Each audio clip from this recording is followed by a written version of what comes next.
What if I told you that you could get the banks to compete to give you money? The number one question I get asked is, how can I increase my credit score the fastest? And people think it's some closely guarded secret held by the banks.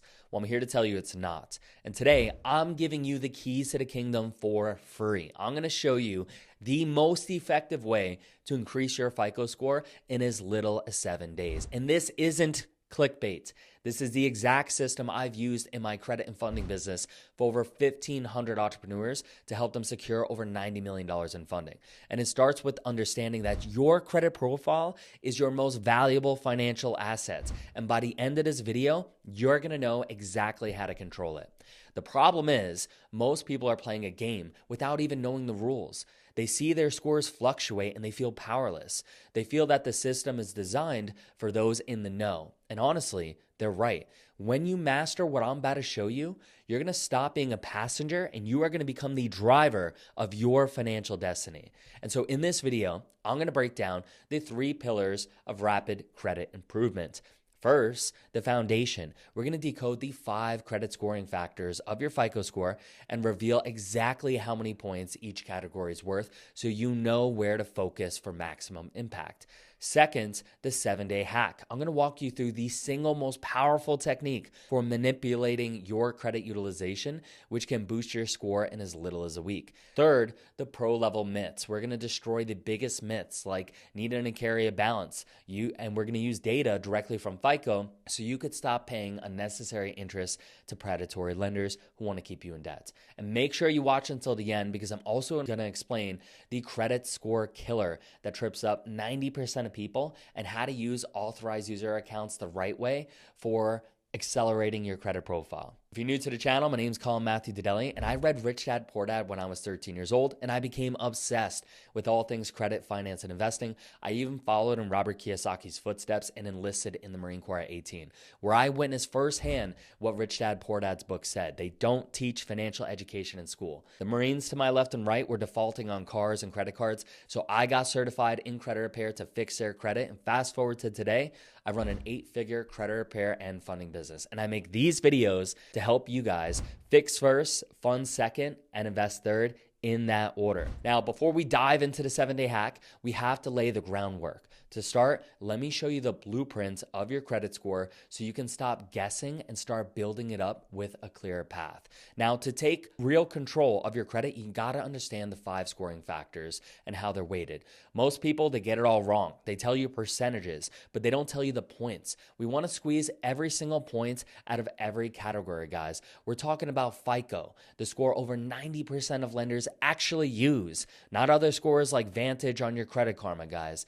You start with 300 points just for being alive and being in the system, right? That's the lowest credit score.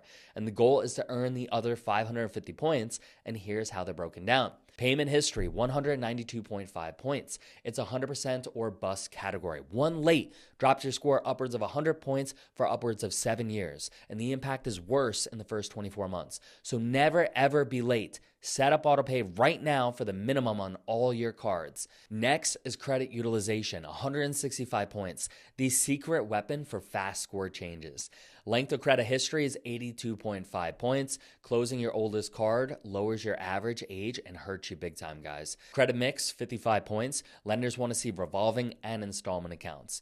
Finally, new credit/inquiries, 55 points. Too many inquiries in a short period makes you look desperate for credit. So look at the chart. Payment history and utilization together are worth 357 points, right? Or 65% of your score. And by mastering these 2 factors alone, you are controlling the vast majority of your credit score. Payment history is your defense, never be late. And if you are, goodwill letters, credit repair, etc. Utilization is your offense, and this is what we can change very quickly. Now that you understand the importance of utilization, let me show you how to control it with surgical precision. This is the 7-day hack that I've been talking about. It all comes down to understanding 2 critical dates on your credit card statements, right? Everyone focuses on payment due dates, but what you got to understand is that this is big and bold, right? Banks make it big and bold, the due date. and it's because it's a trap. It's the last day to pay without a late fee. But this date does not guarantee a low balance will be reported. The date that truly matters is your statement closing date. Whatever your balance is on that day is what actually gets reported on your credit reports. That number determines your utilization for the next month. And here's the fun part. Once you know this hack, your scores can rise quickly. But if you want to skip the baby steps and go straight to high-level credit, my team and I help entrepreneurs unlock upwards of $250K at 0% interest funding. Link is in a pinned comment and the description. One of our best clients, Dave, did $470K in funding in just 80 days of working with us.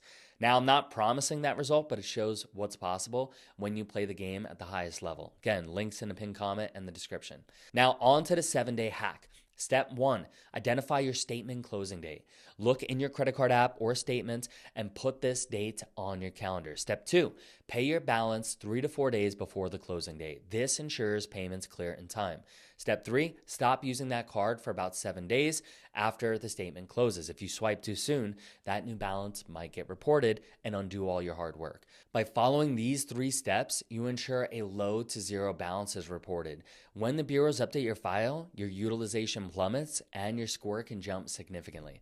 Now, this brings us to the biggest lie in the credit world. People say you have to carry a small balance to show activity. That is completely false, and it's costing you money and interest. Let's look at the data from FICO. 0% utilization loses you 0 points. 1 to 9% utilization also loses 0 points. But at 1 to 9%, you're paying interest. At 0%, you're not, right? And so credit is about risk. A zero balance shows lenders you are the lowest possible risk. Always negotiate from a position of strength. Here's proof directly from FICO. Having a 30% utilization ratio results in optimal FICO points. False.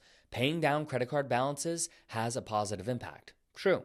The game is not showing activity, guys. The game is being the lowest risk borrower possible. Use your cards, but pay them to 0 before the statement closes. All right, so you've mastered the fundamentals. You're controlling your utilization.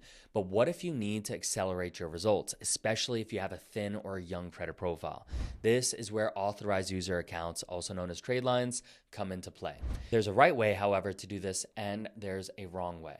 When somebody adds you as an authorized user on their credit card, you're essentially cloning their history. If they add you to a 10-year-old card with a $20,000 limit, low balance, and perfect history, you inherit that instantly. Now, this boosts your payment history, your utilization, and your average age of accounts. That's why parents add their kids to their cards as one of the greatest financial head starts you can give to your kids. But now listen, there's rules, guys, right? Trust is everything. Only use accounts of people you know and trust. Never buy trade lines. It's temporary and lenders are cracking down on it as well. Fix your own credit first. Don't use trade lines as a band-aid, right? Use them once you've cleared everything off and you're ready to go. And less is more. 1 or 2 high quality accounts is all you need. We see people get denied for adding 3, 4, or even 5 AU trade lines. Now, even with a perfect 850 FICO score, guys, you can still get denied for business funding. So if your business structure isn't proper or correct. Your entity type, your SIC code, and your credit health are the holy trinity of approvals, but if you get the first 2 wrong, you could be automatically denied. Now, even with the perfect 850 FICO score, you can still get denied for business funding if your business structure isn't right. Your entity type, your SIC code, and your credit health are the holy trinity of approvals. So watch this video next where I will show you step by step how to create a fundable business entity from scratch, the exact structure banks love to see. And it's critical that you get that right for maximum funding.